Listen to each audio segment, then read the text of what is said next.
It's the end of the day, and the Wattsun Tracker is turning back to its resting position to be ready for the morning sun. It's pointing mostly south now and will continue to pivot to the east and then tilt so that it's in a flat position in case we have strong overnight winds.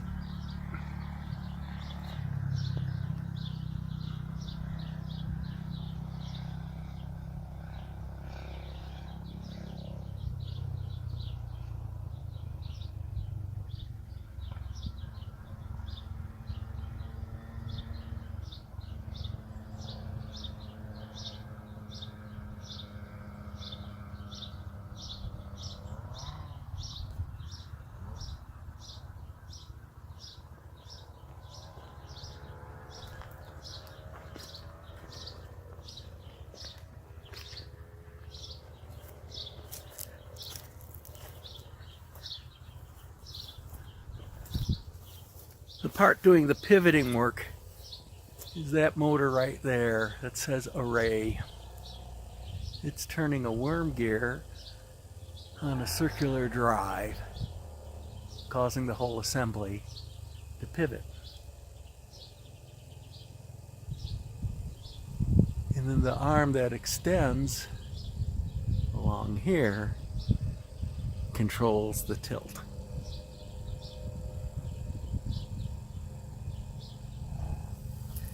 Maybe you can hear it over the noise of the motorcycles passing by in the background.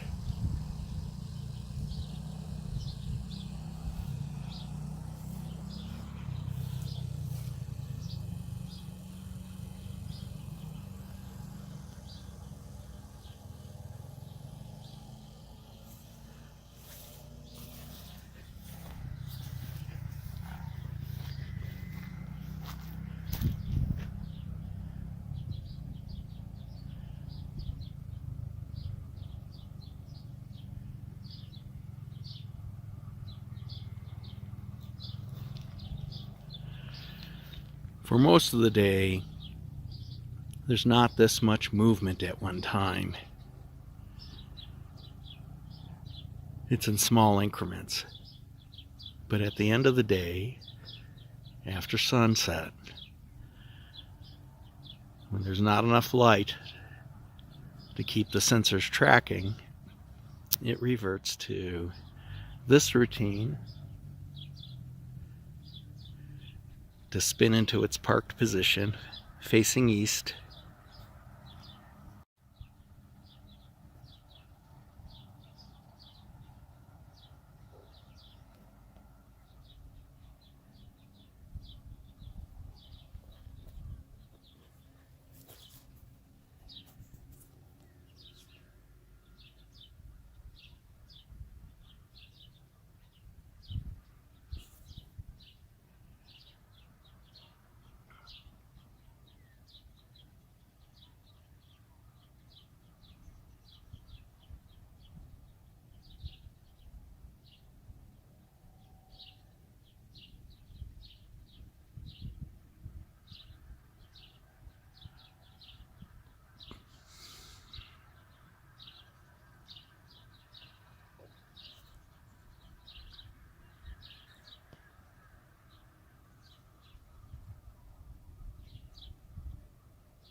You can see the Zone Works in their resting position face the west, and until there's enough sunlight to warm the Freon tubes, they won't tilt east. So in the morning, this active tracker has a bit of an advantage.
And now it should start tilting.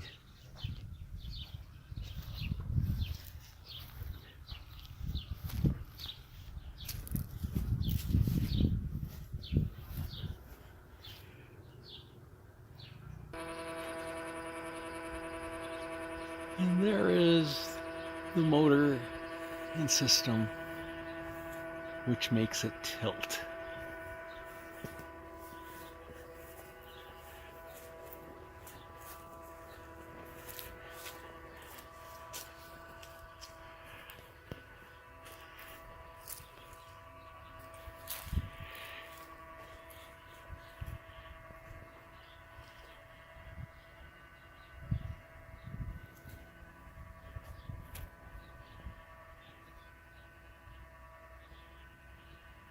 So the dual axis system not only tracks the sun across the seasons automatically, it does it throughout the day. So the array pivots and tilts to stay tracking the sun optimally every day, every season, when there's enough sunlight to trigger the sensors, and when the panels aren't covered with snow. It senses whether or not it's producing power.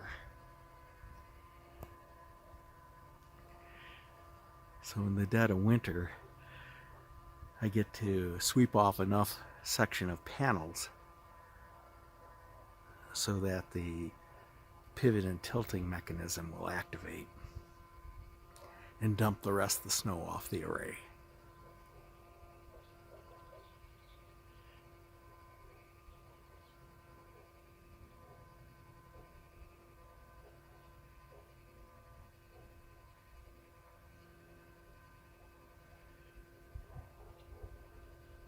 In the background you can see one turbine is spinning and the other one isn't. It's because there's just barely enough breeze for cut-in speed, and the other one is facing into the wind, and there's not enough wind to make it pivot.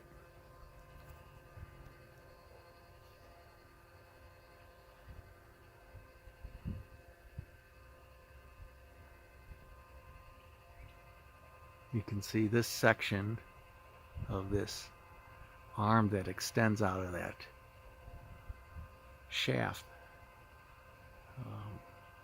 is getting shorter, and that's how the tilting mechanism actually works. It too is like a worm drive. Not very fast, but it can withstand a lot of forces, and this system has withstood winds now of up to 70 miles an hour. It's semi-sheltered in our yard.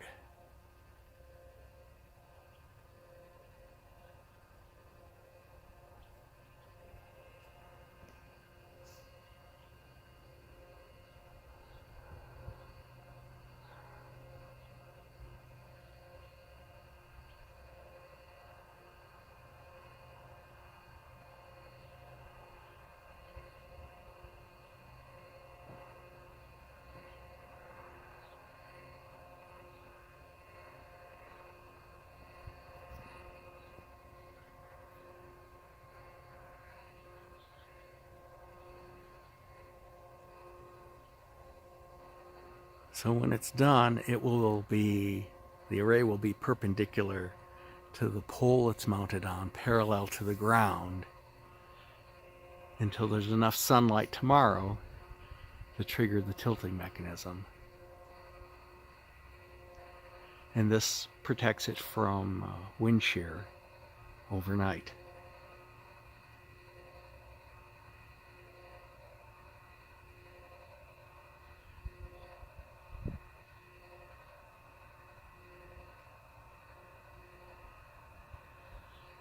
Those motors operate on 24 volts DC, much like satellite dish arrays used to. So the amount of power they use is pretty trivial, and the amount of power they add through efficiency is actually pretty tremendous. We probably get close to 30% more production over the course of a year compared to the same size and number of panels if they were roof mounted. And of course, these systems don't come cheap. You pay a premium for this. And we did it because we were working within the constraints of Wyoming's net metering law and weren't sure that we could generate enough power simply with rooftop solar for our all-electric home and all of our electric vehicles.